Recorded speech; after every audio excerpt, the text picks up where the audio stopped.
Quelle fierté, mesdames et messieurs, quelle fierté. Assimi Goïta vient de prouver que les civils au pouvoir en Afrique, notamment dans nos 14 États francophones, étaient là à la solde des autres. Ne travaillaient réellement pas pour nous. Et c'est pour ça que il est tant combattu, aussi bien au Mali que dans les pays voisins. Aussi bien, en tout cas, au Mali que chez les impérialistes. Mesdames et messieurs, la prouesse est incroyable. Mais avant de vous parler de cette prouesse économique, laissez-moi remercier le peuple malien tout entier qui a parlé d'une voix encore hier lors de la sortie de la société civile pour dire non à l'ingérence algérienne.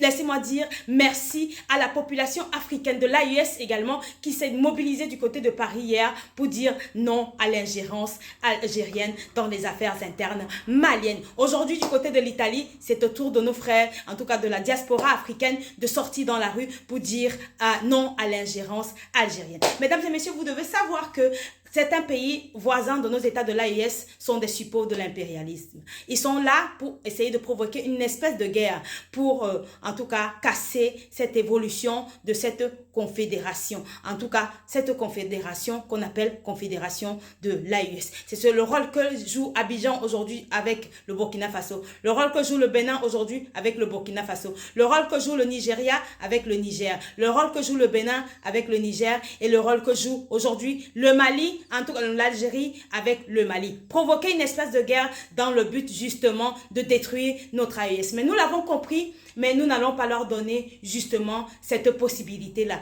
Nous allons nous battre. Nous sommes déterminés. Donc, j'apprends que l'Algérie souhaite rembourser le drone. Ce n'est pas de source sûre puisque je n'ai pas vu je n'ai pas lu ça quelque part. Mais j'estime que si cette idée est en train de fleurir dans la tête des Algériens, il faut qu'ils sachent que, en tout cas, remboursement ne veut pas dire continuité de ce genre d'acte. Nous sommes déterminés à faire respecter notre souveraineté. Rembourser aujourd'hui et demain, qu'est-ce qui va se passer?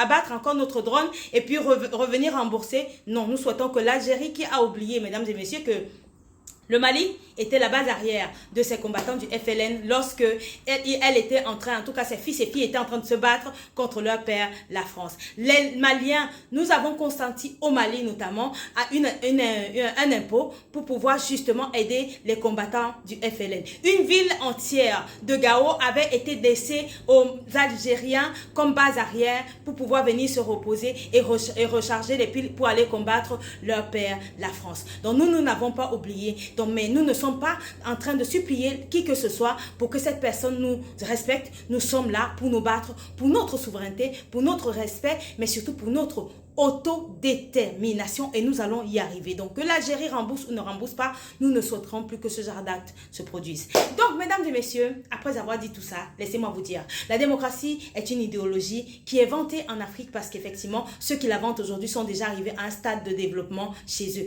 Mais pour arriver à ce stade de développement dans lequel il est, mesdames et messieurs, aucun pays ne s'est développé grâce à la démocratie. C'était des militaires, c'était des dictateurs qui étaient à la tête de leur État parce qu'il fallait justement mettre tout le monde au pas pour pouvoir aller ensemble vers la souveraineté, donc vers la démocratie. Aujourd'hui, cette démocratie, elle est vantée chez nous parce qu'effectivement, cette démocratie permet de créer toutes sortes de désordres, toutes sortes de... Vous voyez, par exemple, ce qui se passe au Mali, il y a des politiciens qui critiquent tout et n'importe quoi, si bien que la critique n'est plus la critique, elle devient la déstabilisation. La démocratie permet d'installer le désordre. La démocratie permet de donner un passe-droit à un civil au pouvoir pour faire ce qu'il veut, d'avoir le droit de vie ou de mort sur des populations africaines. C'est pour ça que vous voyez que tous les civils au pouvoir dans les régimes démocrates ont tout à fait le droit de tout faire sans être inquiétés par les organisations non-G, sans être inquiétés par la CPI, sans être inquiétés par les Occidentaux. Donc voilà ce que nous sommes aujourd'hui et que certains politiciens africains n'ont pas compris. Chaque fois qu'un MP brandit quelque chose pour nous, Africains, sachez que ça n'a jamais été quelque chose pour nous développer. Vous voyez même les accords que nous signons. Les accords militaires, on nous le dit tous les jours, nous l'avons vu, c'est des accords militaires sont signés avec des pays, le pays comme la France, qui vient nous former avec des morceaux de bois. Et on nous dit dans nos États, notamment du côté du Burkina Faso, que lorsque les conseillers de guerre arrivent, ils nous donnent des des ordres, mais c'est surtout des ordres pour nous empêcher de nous battre. Ils nous désarment et j'en passe. Donc aujourd'hui, nous avons décidé de nous battre parce que nous avons compris que la démocratie, c'est un passe-droit qu'on donne, en tout cas en Afrique,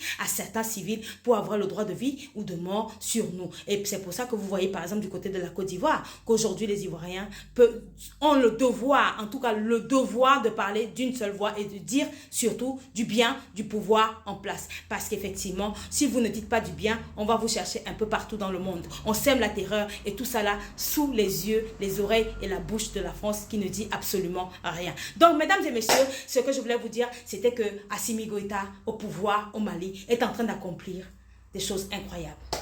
En 2023, notre digne fils change le code minier, le faisant passer de 20 à 35%.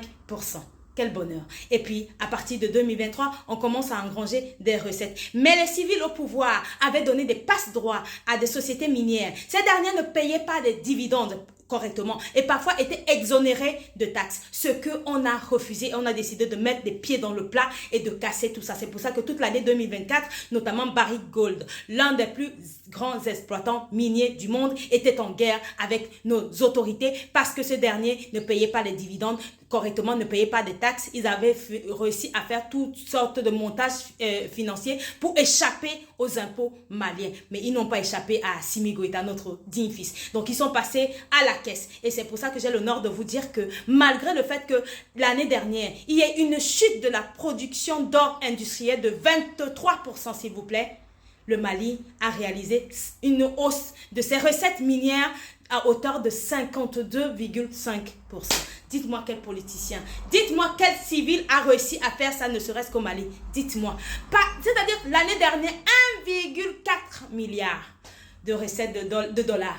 1,4 milliard de dollars de recettes minières du côté du Mali. En 2023, c'était 547,6%. Cette année, nous sommes passés à 1,4 milliard de dollars contre 548 milliards de francs CFA en 2023.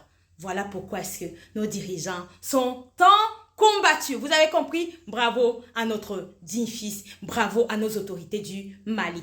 On va continuer par notre digne fils du Mali, le ministre des Affaires étrangères, M. Abdoulaye Diop Monkomba. Il est en tout cas dans un forum diplomatique du côté de la Turquie. Et ce dernier a dit clairement que on ne va plus sous-traiter notre sécurité. On n'a pas besoin d'hommes sur notre terre pour pouvoir nous aider. Nous avons des hommes en Afrique, nous avons des hommes du côté du Mali pour défendre le Mali. Parce que ce n'est pas possible que ceux-mêmes qui sous-traitent leur propre sécurité viennent également nous obliger à sous-traiter la nôtre. C'est d'ailleurs pour ça qu'il a dit qu'effectivement les pays occidentaux, soi-disant amis, vous savez, qui nous empêchent d'acheter des armes, veulent à tout prix venir chez nous, ramener des hommes et puis demain s'emparer des victoires comme M. Macron a dit. Si la France n'était pas du côté du Mali, du Burkina et du Niger, il n'y aurait plus d'État, et bizarrement la France n'y est pas. On est en train de se porter encore mieux et encore mieux.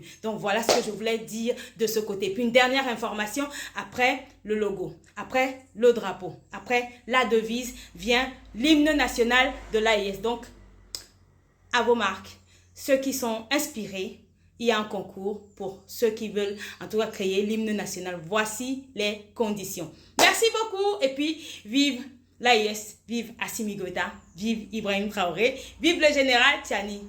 Merci.